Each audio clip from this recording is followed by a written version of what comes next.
بیٹے نے کہا اے امیر المؤمنین کیا بیٹے کا باپ پر کوئی حق نہیں؟ فرمایا کیوں نہیں، حق تو ہے، اور وہ حق یہ ہے کہ اس کی ماں کو نکل لائے، اس کا اچھا نام رکھے اور اسے قرآن مجید کی تعلیم دے۔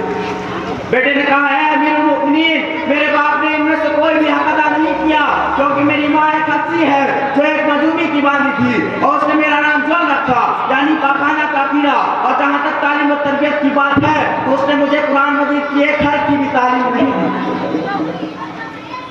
حضرت عمر رضی اللہ تعالیٰ عنہ اس شخص کی طرف متوجہ ہوئے اور فرمائے جو اپنے بیٹے کی شکایت لے کر آیا ہے، حالانکہ تو پہلے اس کی حق تلفی کر چکا ہے، جو اپنے بیٹے کی بدسلوکی کا شکوہ کرتا ہے، حالانکہ تو پہلے اس کے ساتھ بدسلوکی کر چکا ہے۔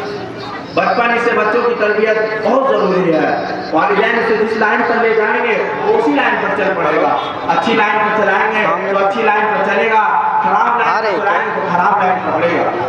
بچہ اپنے فطرت کے اعتبار سے صحیح ہوتا ہے، والدین کا ماحول، گھر کا مزاج، رہن سہن اور طور و طریقے سے غلط راہ پر ڈالتا ہے۔ کیا رسول اللہ صلی اللہ علیہ وسلم نے ارشاد فرمایا ہر بچہ فطرت سلیم پر پیدا ہوتا ہے، پھر اس کے ماں باپ اسے یہودی بنا دیتے ہیں یا نصرانی بنا دیتے ہیں یا مسلمان بنا دیتے ہیں۔ بولے تو بولے سروسنگ کر کے آئیں گے۔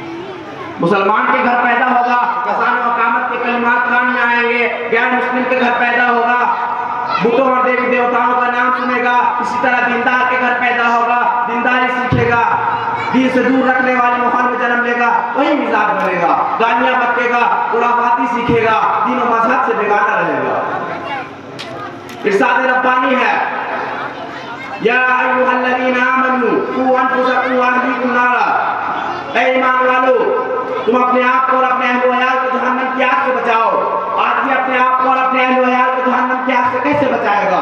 وہ اعمال کر کے جو جہنم سے بچانے والے ہیں، اور ان اعمال کا ماحول بنا کر جن میں اہل و عیال جہنمی کاموں سے بچ جائیں۔ گھروں کا ماحول جہنمی کاموں والا ہو تو گھر کے لوگ، بیوی، بچے جہنمی کاموں سے کیسے بچیں گے؟ دھیرے دھیرے سب اسی رنگ میں رنگ جائیں گے۔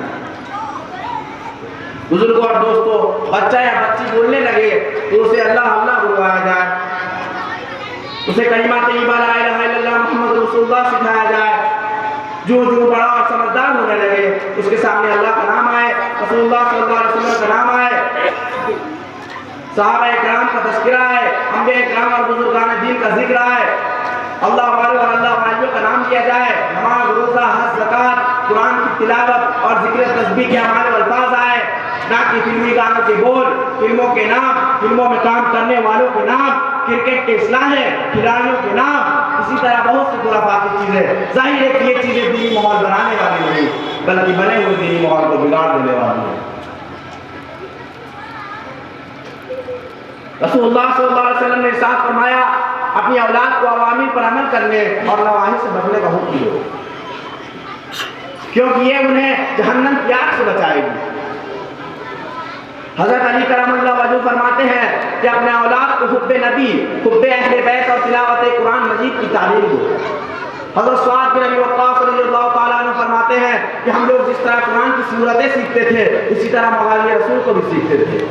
حضرت عمر رضی اللہ تعالیٰ عنہ فرماتے ہیں کہ اپنی اولاد کو گھڑ سواری، تیر اندازی اور تیراکی سکھاؤ۔ آج کے دور میں گھڑ سواری اور تیر اندازی کی جگہ سائیکل اور بندوق نے لے لی ہے، لہٰذا یہی سکھانا چاہیے، ابتدائی سے بچوں کو مجاہد بنانا چاہیے، مجاہدانہ زندگی گزارنے والا بنانا چاہیے، بزدلی، کم ہمتی، عیش و عشرت کے کاموں اور اس قسم کے ماحول سے دور رکھنا چاہیے۔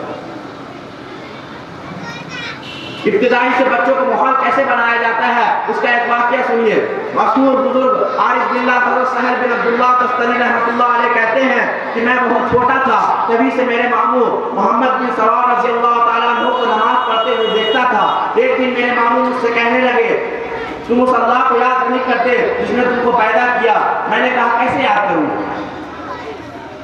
فرمایا جب تم بستر پر سونے جاؤ لیٹے لیٹے دن ہی دن میں زبان کو ہلائے بغیر 3 بار کہو اللہ میرا ساتھ ہے، اللہ مجھے دیکھ رہا ہے، اللہ میرا گواہ ہے۔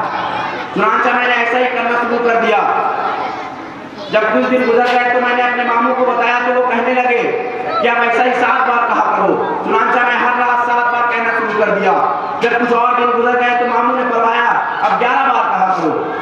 چنانچہ میں 11 بار کہنے لگا۔ میرے دل میں اس کی لذت و حلاوت بیٹھ گئی، اسے کہنے کہنے میں لطف آنے لگا. 1 سال تک ایسے ہی رہا. پھر میرے ماموں مجھ سے کہنے لگے جو میں نے تمہیں سکھایا اسے محفوظ رکھو اور اس پر مرتے دم تک قائم رہو, کیونکہ یہ تمہیں دنیا آخرت دونوں جگہ نفع دے گا.